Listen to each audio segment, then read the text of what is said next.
तो चलिए स्टूडेंट, हम लोग यहाँ पे बात करेंगे फिर से आज रासायनिक गतिकी के बारे में।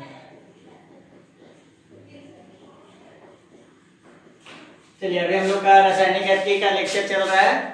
तो वेल स्टूडेंट, आप लोगों को वेलकम किया जाता है आज फिर से रासायनिक गतिकी यानी केमिकल काइनेटिक्स के लेक्चर नंबर 7 में। इस लेक्चर में हम लोग बात करने वाले हैं फर्स्ट ऑर्डर रिएक्शन यानी कि अभिक्रिया की कोटि के विभिन्न प्रकार के अवकलन और समाकलन समीकरण के बारे में, यानी कि डिफरेंशियल रेट इक्वेशन और इंटीग्रल रेट इक्वेशन के बारे में। तो चलिए हम लोग यहाँ पे स्टार्ट करेंगे। देखिए, पिछले क्लास में हम लोगों ने पिछले लेक्चर में हम लोगों ने डिफरेंशियल रेट इक्वेशन के बारे में समझने के लिए आपको बताया था कि आप लोग डिफरेंशिएशन और इंटीग्रेशन के रूल्स को थोड़ा से देख के आइएगा।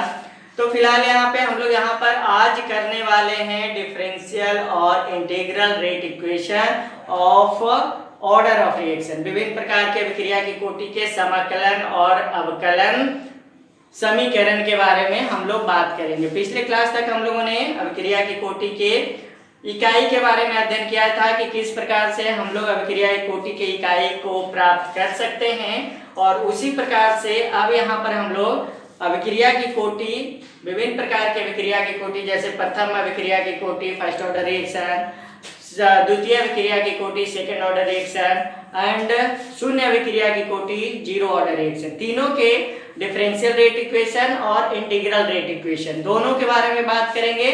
तो चलिए आज शुरुआत करते हैं हम लोग फर्स्ट ऑर्डर रिएक्शन यानी कि प्रथम कोटि की अभिक्रिया के अवकलन और समाकलन समीकरण यानी कि डिफरेंशियल रेट इक्वेशन और इंटीग्रल रेट इक्वेशन के बारे में। तो चलिए यहाँ पे शुरुआत करते हैं हम लोग।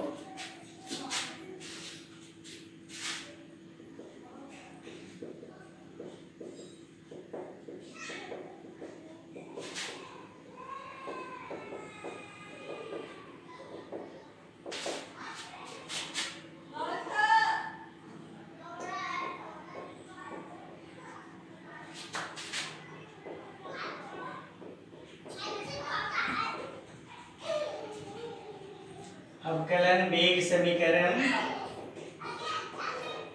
और समाकलन वेग समीकरण के बारे में, यानी कि यहाँ पे हम अवकलन वेग समीकरण को कहते हैं डिफरेंशियल रेट इक्वेशन।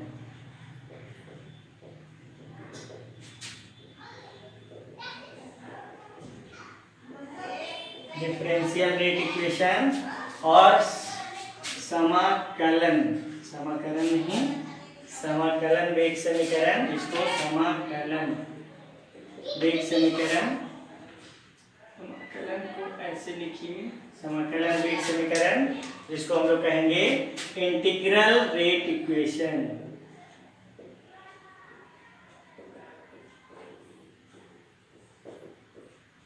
देखिए, तो हम लोग बात करने वाले हैं प्रथम कोटि अभिक्रिया के डिफरेंशियल रेट इक्वेशन के बारे में और इंटीग्रल रेट इक्वेशन के बारे में कि किस प्रकार से हम प्राप्त कर सकते हैं। तो देखिए, सबसे पहले प्रथम कोटि की अभिक्रिया लिखते हैं यहाँ पे।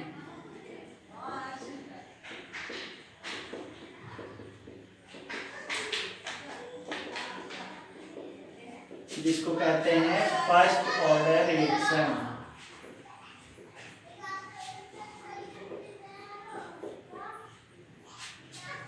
प्रथम कोटि की अभिक्रिया यानी फर्स्ट ऑर्डर रिएक्शन के बारे में बात करनी है हम लोगों को। तो पहले परिभाषित कर लें फर्स्ट ऑर्डर रिएक्शन को।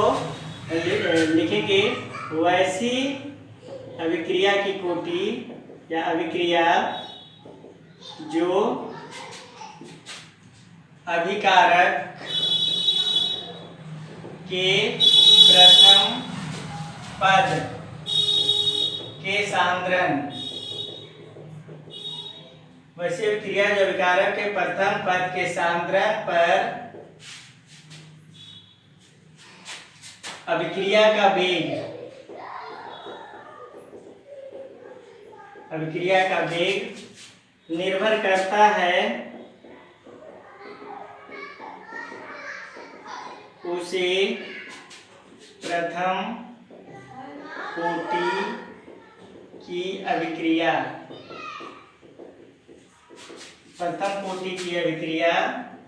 कहते हैं।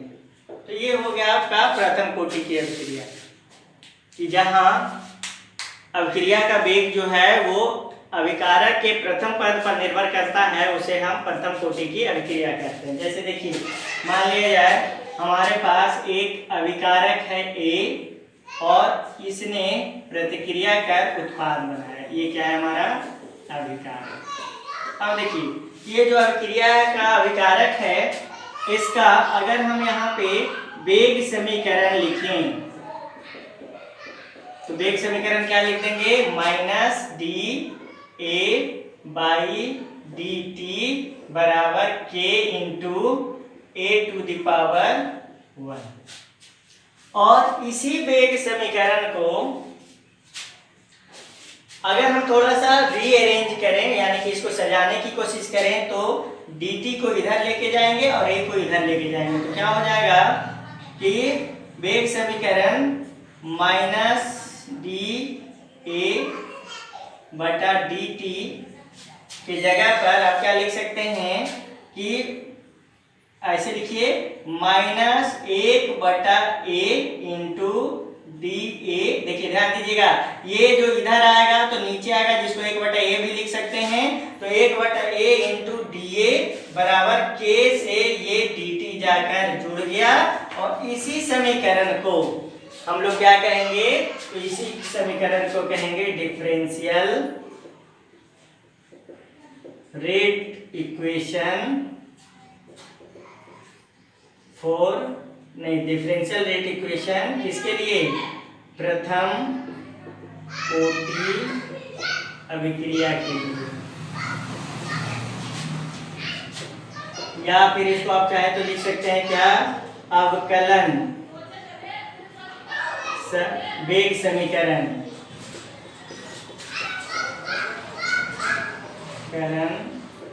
प्रथम कोटि अभिक्रिया के लिए।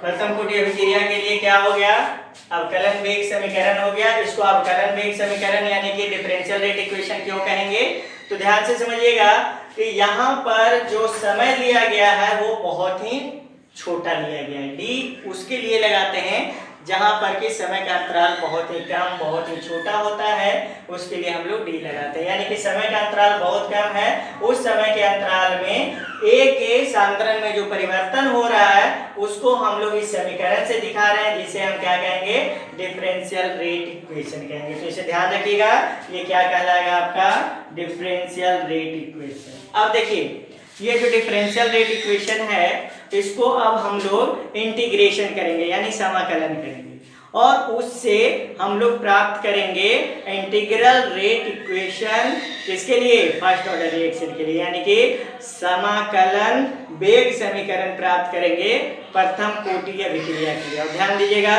प्रथम कोटि की अभिक्रिया का समाकलन वेग समीकरण को निर्धारित करने का प्रश्न हमेशा पूछा जाता है, और इस बार भी आप लोगों से पूछने की संभावना बहुत ज़्यादा है। इसलिए इस डेरिवेशन को ध्यान से देखिए, ध्यान से समझिए, और हम लोग क्या करेंगे कि इसको अच्छे से 2-3 बार पढ़ने की कोशिश करेंगे, जिसके माध्यम से हम समाकलन वेग समीकरण को क्या कर सकेंगे, दर्शा पाएंगे। तो चलिए इसके आगे बात करते हैं हम लोग समाकलन वेग समीकरण के बारे में।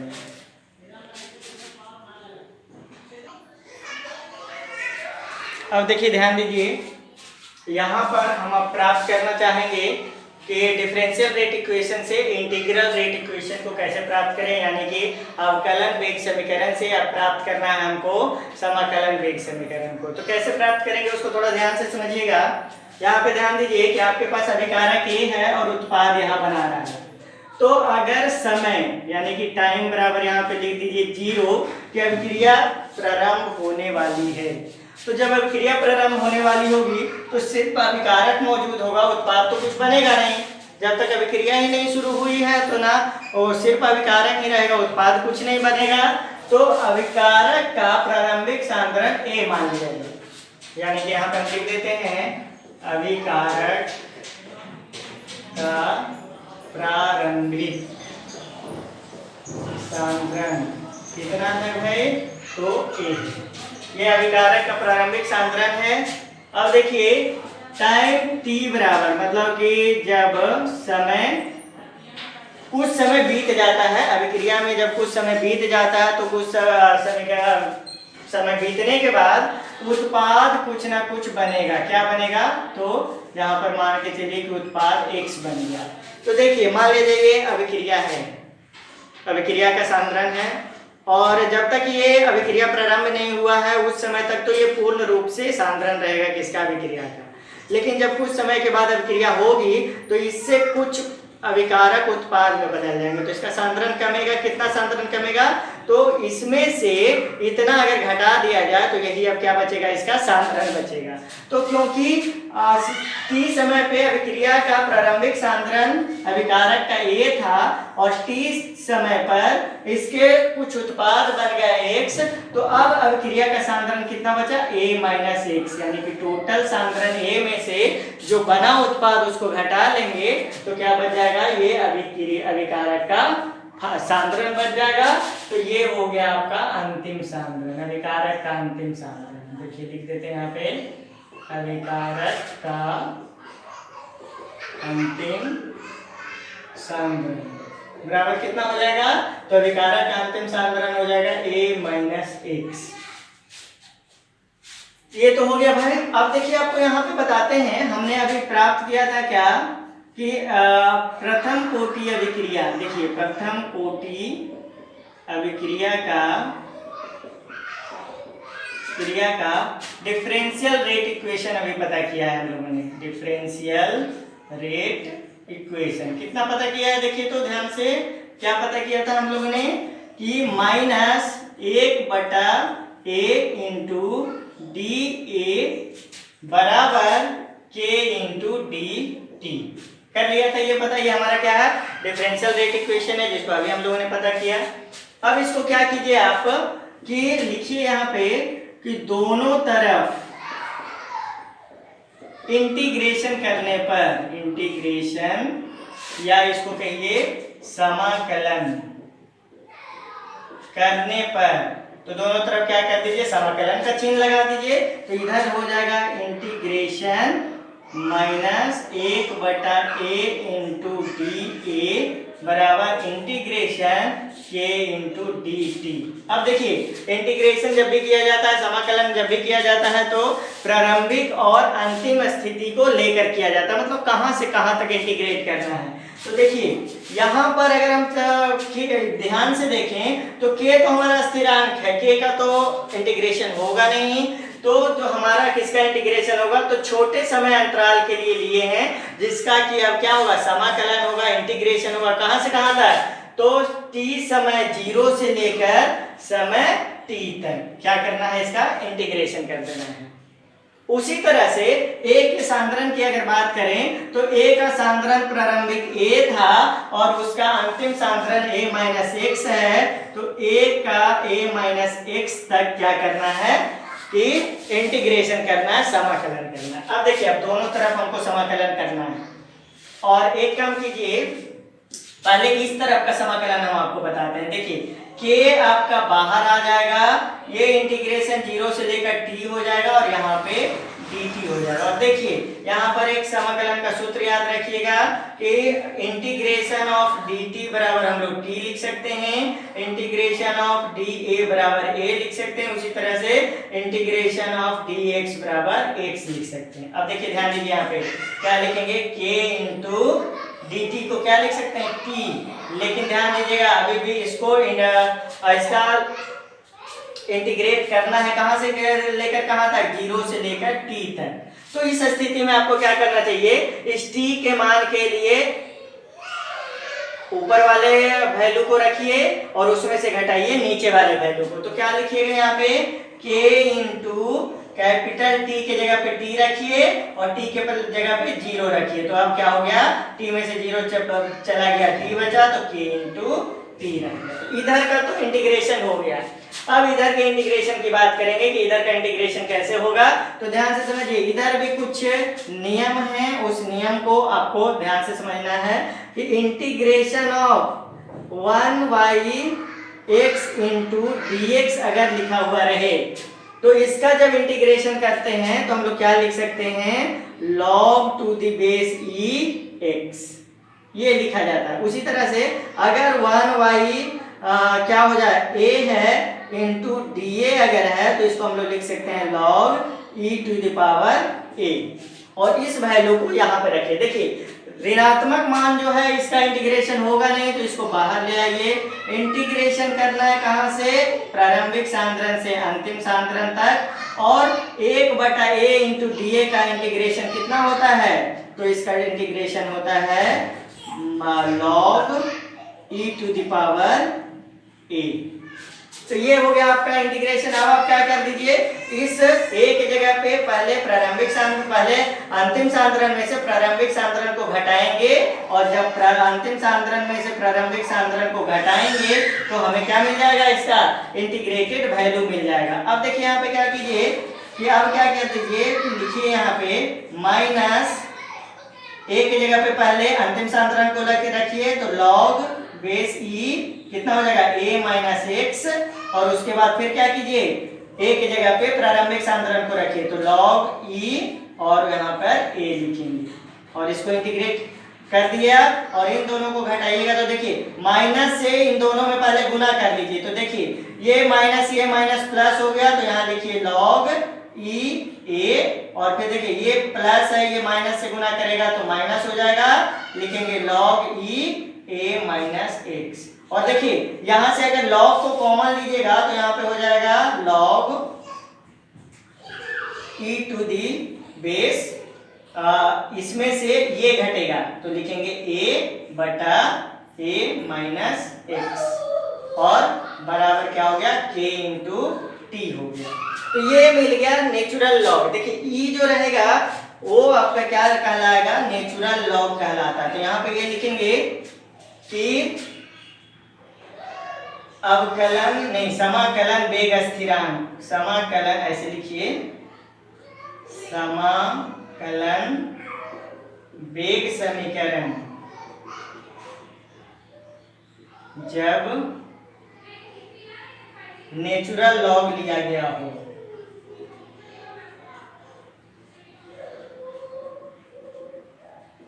और देखिए नेचुरल लॉग का वैल्यू हमेशा याद रखिएगा, नेचुरल लॉग का वैल्यू हमेशा 2.30, एक मिनट,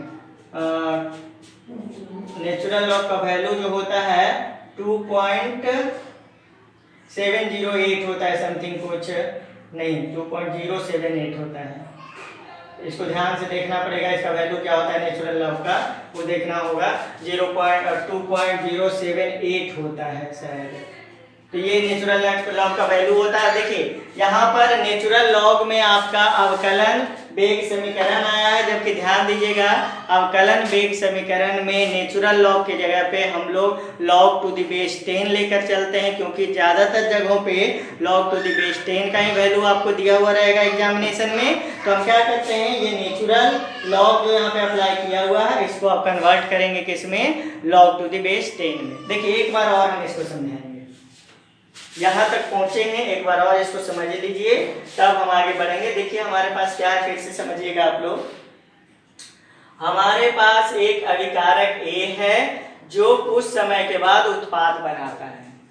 जब तक अभिक्रिया प्रारंभ नहीं हुई है तो समय 0 है, उस समय सिर्फ और सिर्फ प्रारंभिक सांद्रण के रूप में आपके पास A का सांद्रण A के रूप में, स्मॉल a के रूप में मौजूद है, जबकि उत्पाद यहाँ पे कुछ भी नहीं बन रहा है, तो उत्पाद को यहाँ पे 0 ले सकते हैं।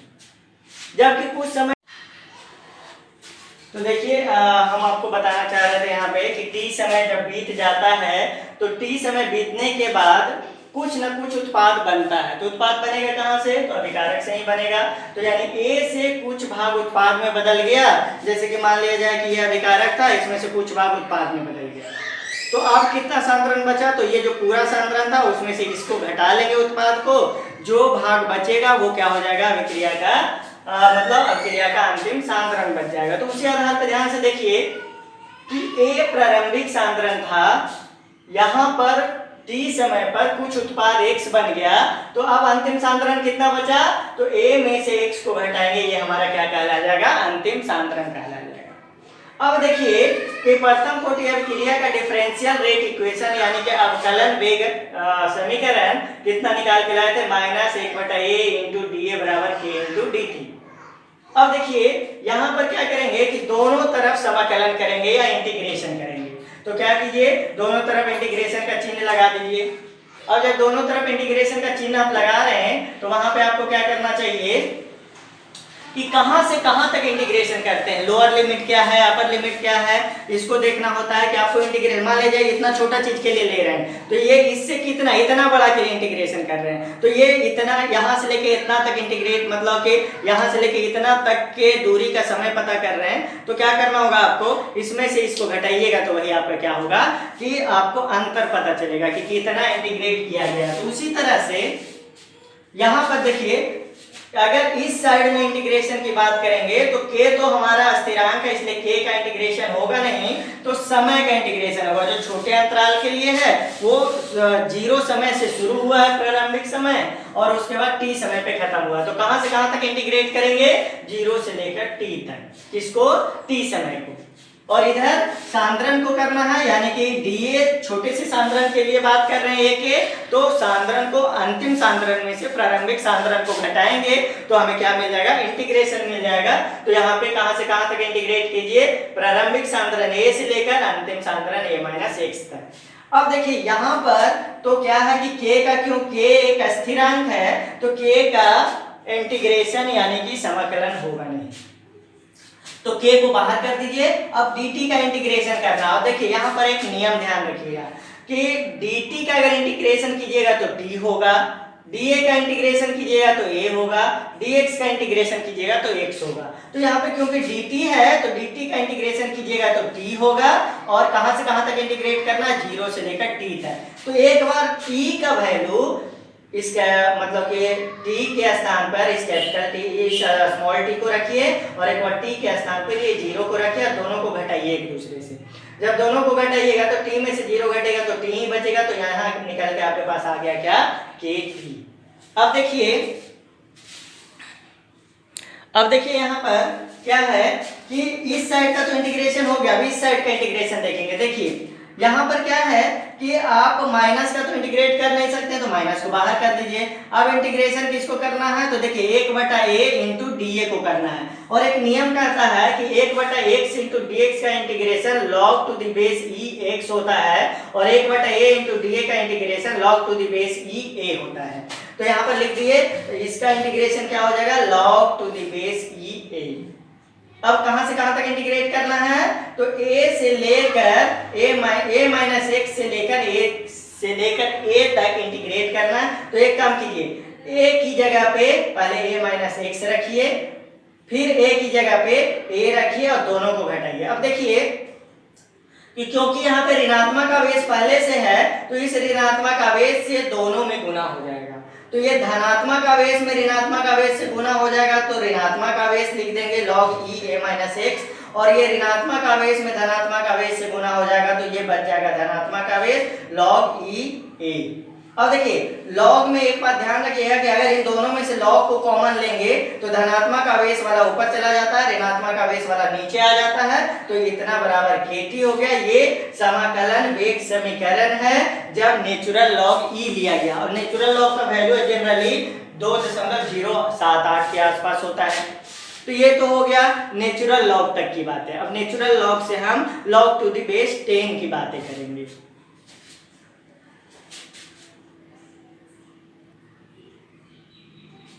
अब देखिए ध्यान दीजिए कि आपके पास जो नेचुरल लॉग है उस नेचुरल लॉग को अगर आप log टू द बेस 10 में बदलना चाहते हैं तो आपको 2.303 से गुना करना पड़ता है। तो यहाँ पे लिखेंगे नेचुरल लॉग को log टू द बेस 10 में बदलने के लिए 2.303 से गुना करना पड़ता है। तो चलिए करते हैं गुना। यहाँ पे लिखते हैं लॉग, ऐसे लिखिए 2.303 गुना लॉग बेस 10 a बटा a माइनस एक्स बराबर k इंटू टी। और में लिख दीजिए क्या, k बराबर t को इधर लेके आइए तो क्या लिखेंगे 2.303 बटा में t Guna log to the base 10 a बटा a माइनस एक्स। और यही हो गया आपके पास क्या, integral rate equation for first order reaction, यानी कि प्रथम कोटि अभिक्रिया के लिए समाकलन वेग समीकरण। यहाँ पे लिख दीजिए प्रथम कोटि अभिक्रिया के लिए समाकलन वेग समीकरण, यानी कि integral rate law for first order reaction. First order reaction के लिए क्या हो गया, इंटीग्रल रेट लॉ हो गया। और यहाँ पे एक बात और लिख दीजिएगा, जहां k बराबर वेग स्थिरांक है, t बराबर समय, a बराबर प्रारंभिक सांद्रण और a माइनस एक्स बराबर अंतिम सांद्रण। तो a माइनस एक्स बराबर क्या हो गया, अंतिम सांद्रण हो गया। तो ये हो गया प्रथम कोटि अभिक्रिया के लिए समाकलन स्थिरांक, समाकलन वेग समीकरण। अब देखिए प्रथम कोटि अभिक्रिया के लिए हम लोगों को हाफ लाइफ पीरियड यानी अर्ध जीवन काल प्राप्त करना है, उसके बारे में बात करेंगे।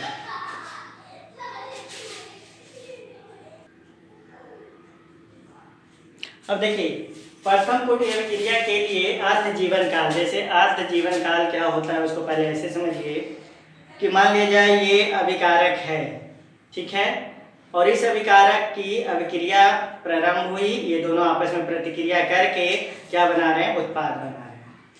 तो कितने समय के बाद यह अभिकारक का सांद्रण आधा हो जाता है, यही अभिक्रिया की अर्ध जीवन काल कहलाती है। मतलब कितने समय में इसका जीवन आधा हो जाए। जैसे एक साधारण मनुष्य की जीवन 80 साल अगर मान के चलिए तो 40 साल में उसका जीवन क्या हो जाता है, आधा हो जाता है। इसका मतलब कि अर्ध जीवन काल साधारण मनुष्य का कितना है, 40 साल है। तो ये है अर्ध जीवन काल। तो इस अर्ध जीवन काल में हम लोग यहाँ पे पहले परिभाषित कर लेते हैं प्रथम कोटि अभिक्रिया का अर्ध जीवन काल। तो यहाँ पे लिखते हैं कि रासायनिक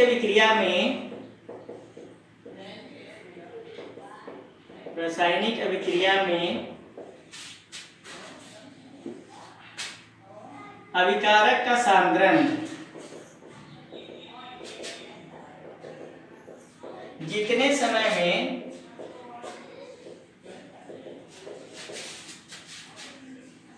में आधा उत्पाद में परिवर्तित कर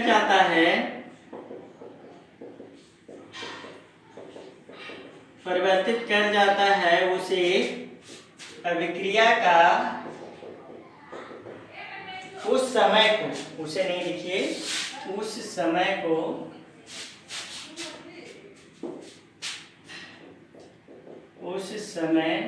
को अभिक्रिया का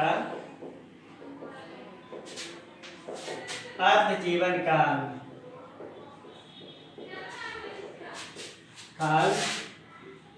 कहते हैं। तो उसे क्या कहेंगे, अभिक्रिया का अर्ध जीवन काल कहेंगे। तो ये तो हो गया अभिक्रिया का अर्ध जीवन काल। अब देखिए हम लोग फर्स्ट ऑर्डर रिएक्शन यानी कि प्रथम कोटि अभिक्रिया के अर्ध जीवन काल को ज्ञात करना चाहते हैं, तो उसे कुछ इस प्रकार से ज्ञात कर सकते हैं। कैसे, तो यहाँ पर लिखेंगे प्रथम कोटि अभिक्रिया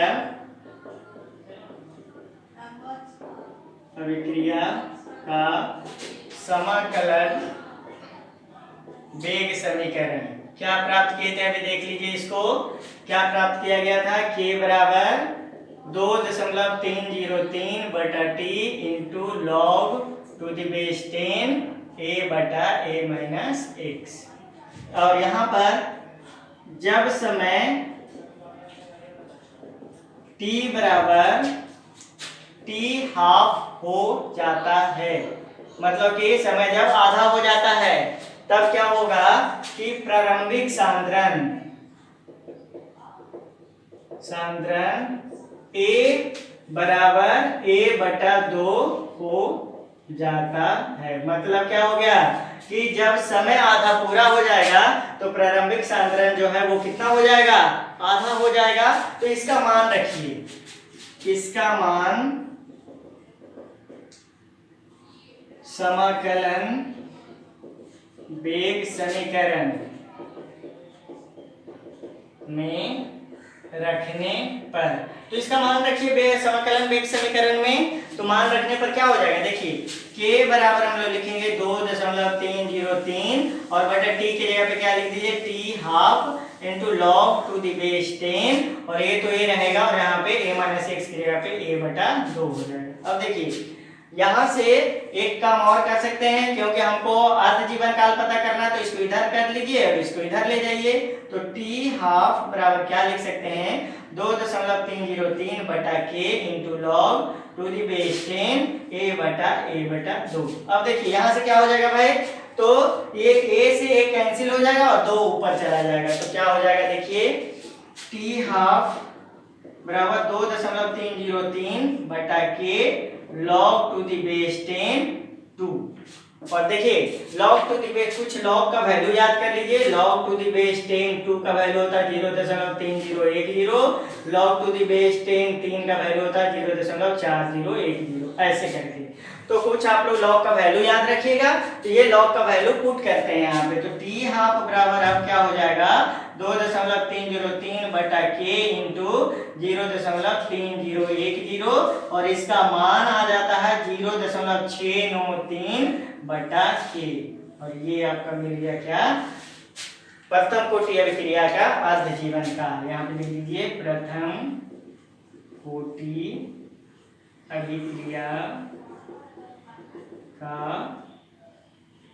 अर्ध जीवन काल। ये प्रथम कोटि अभिक्रिया का अर्ध जीवन काल मिल गया आपको।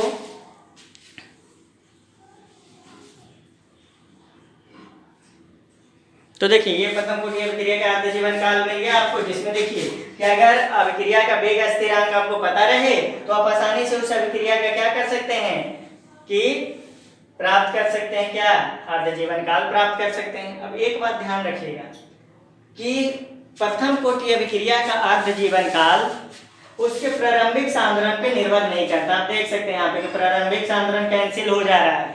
तो इसका मतलब क्या है कि प्रथम कोटि अभिक्रिया का अर्ध जीवन काल अभिकारक के प्रारंभिक सांद्रण पर निर्भर नहीं करता। तो उस पॉइंट को यहाँ पे नोट करेंगे हम लोग।